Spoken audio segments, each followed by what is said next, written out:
yesterday. And based on what I've seen, it appears as though it was done by the other team, not you. But there's a lot of people out there who are not sure. The world's looking. Israel has a value set like the United States does and other democracies, and they're looking to see what we're going to do. President Biden announcing minutes ago that he does not believe Israel's responsible for the blast at a Gaza hospital that killed hundreds. The IDF sharing this video that showed the hospital and the area before the explosion. They claim that proves Hamas set off the rocket blast. Edward Kukerman is a veteran reserve officer in the IDF negotiation unit, and he joins us now. Edward, good morning to you. What do you think about what the president just said, and if you think it will change any minds? Good morning. I think that the information that President Biden received is the same information that anyone can see in the Twitter of the IDF. You will see the recording of the Islamic Jihad, and you will get all the picture of where the firing came from. It's clear that it's Islamic Jihad that caused that explosion at the hospital.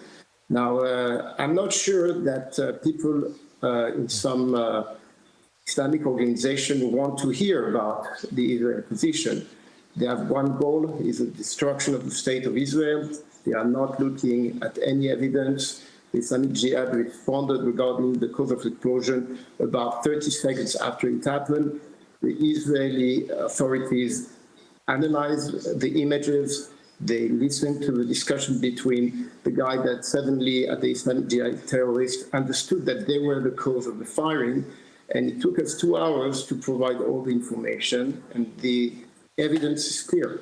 Yeah, our own Trey Yanks echoing those sentiments, saying he's been in touch with leaders in Hamas, saying the weight of the evidence shows that this was a rogue rocket, not from Israel, and that he has received no response from those in Hamas, showing that they are turning a blind eye to reality, and that is sad. Meantime, I want to get your thoughts on this, sir. The Iranian embassy in Syria posting on X the following: "Time is up." They wrote it in Hebrew, and this was written just hours after the hospital strike in Gaza.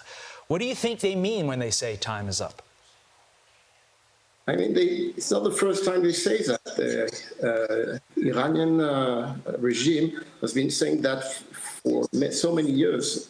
They want the destruction of the state of Israel, the same as the Hamas. They have one ideology, is to destroy the state of Israel. They want one state, the state that is a jihadist state, which is like the ISIS state.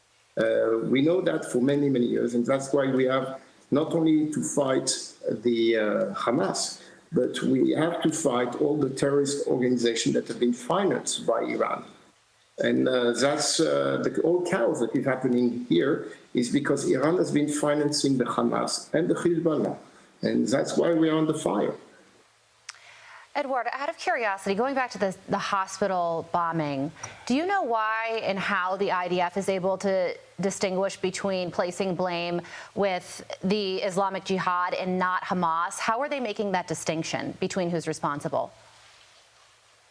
We have identified where the rockets of the Islamic Jihad have been firing from, and you see very clearly the rockets being fired one after the other until one of them has been exploding within the into the hospital. So we have the ability to identify which force are positioned in that area, and this is a clear also discussion from the terrorists of the Islamic Jihad that was recorded, just suddenly discovering that they were responsible for that bombing. Edward Kukerman, thank you so much for joining us this morning, providing clarity to the situation. We appreciate it. I'm Steve Ducey. I'm Brian Kilmeade. And I'm Ainsley Earhart. And click here to subscribe to the Fox News YouTube page to catch our hottest interviews and most compelling analysis.